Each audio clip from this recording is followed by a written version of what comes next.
Prior to the founding in 1789, America was a land settled by people mostly from Europe, and many of them were escaping religious persecution. Consequently, several colonies had distinct denominational characteristics. The Puritans, Baptists, Congregationalists were concentrated in New England, the Quakers in Pennsylvania, and Roman Catholics in Maryland. Several of the colonies were more tolerant of religious diversity than others. Many settlers were drawn to America because they were seeking freedom to choose the religion they wanted. After 1789, many colonies continued to promote religion by giving churches tax money and land grants. In fact, some states had a state church. Some states required its state government officials to affirm their allegiance to that particular religion or religious sect by way of an oath, although this practice was dropped a few decades after the founding. Some states continued to discriminate against certain religions, but when they bound themselves to the Declaration's principles, they bound themselves to, among other things, religious liberty. The Declaration of Independence was a declaration of political and religious liberty.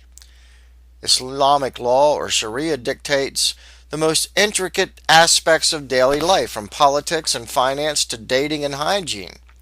There isn't and never has been support for a national construct of this sort in America, even though liberals falsely accuse conservative politicians for wanting to do so. The Constitution's framers wrote the First Amendment to include the words, quote, "Congress shall make no law respecting an establishment of religion or prohibiting the free exercise thereof," because they believed the establishment of a theocracy would be destructive of both liberty generally and religious liberty in particular. And these 16 simple words in the Constitution constitute a principle our nation's founders deemed vitally important. These two phrases, known as the Establishment and Free Exercise Clauses, became the first lines of the First Amendment of the Bill of Rights. The principal enumeration of inalienable rights deemed so essential to liberty, they should be named explicitly first in the Constitution to be protected by it. The New World's original colonists, especially the Puritans, came here to flee the religious persecution of the Old World, which intensified under James I of the King James Bible, by the way, and Charles I of England. The American colonies were havens for Europe's persecuted religions. It's the Puritan situation, however, that forms the historical context for the First Amendment. Even my ancestors in Germany and Switzerland also fled from severe persecution and murder at the hands of the Roman Catholic Church. The special quality of the Puritans' persecution is that it wasn't simply religious persecutions at the hands of the state. It was religious persecution at the hands of the state indirectly by means of the Church of England, the official church of the state.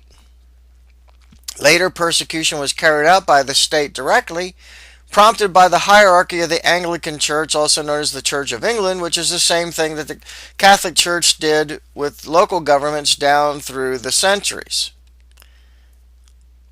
Puritanism didn't originate as a separatist movement for the Church of England, but as an effort to purify the Protestant Church from residual elements of Roman Catholicism and to confirm it in the doctrines laid out in the Westminster Confession of Faith of 1646.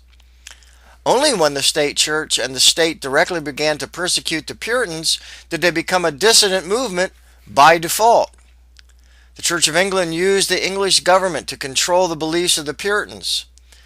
Puritans rightly believed the Church of England's beliefs were too influenced by Catholicism and not by the Bible. Eventually, Puritanism's critique of England's church-state relations would be enshrined in changes to the Westminster Confession itself. The confessional document Puritans and Anglicans wrote in 1646, but it gave the state the right to determine what heresy was.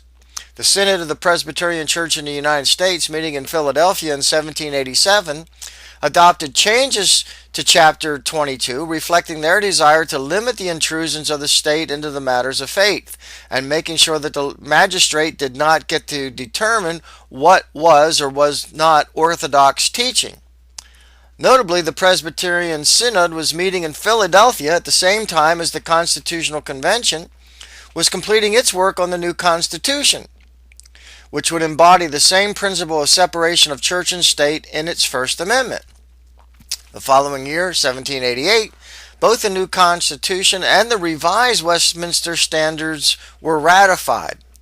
The separation upon which both documents insist does not, however, imply non-recognition of Christianity. The first Congress, which passed the First Amendment, instituted the practice of opening their sessions with prayer and voted to hire a congressional Protestant chaplain for the purpose. This same Congress appropriated funds for Christian missions to the Indian territories and allowed different religious groups to use the Capitol building in Washington every week to have worship services.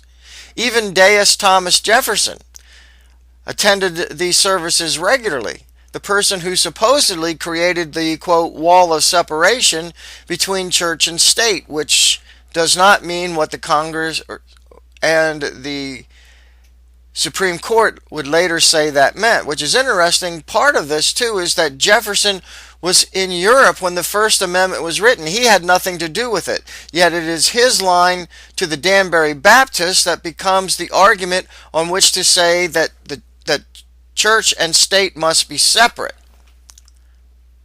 Now, given these practices by the Congress, it's apparent the originators of the First Amendment understood the Establishment Clause in the narrowest possible sense.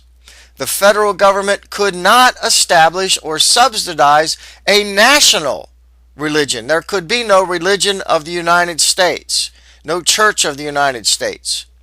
Now, if funding Christian missions in Indian lands was consistent with the first Congress's intent in the First Amendment, then where's the wall?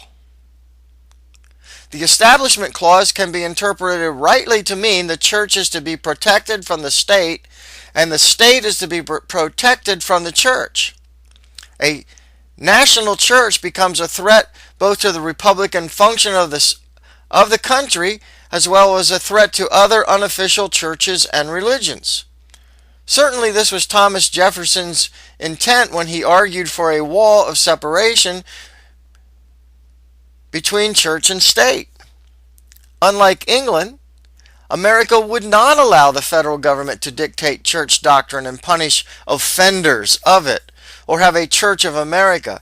In America, you could believe anything you wanted to believe. That is all the First Amendment meant.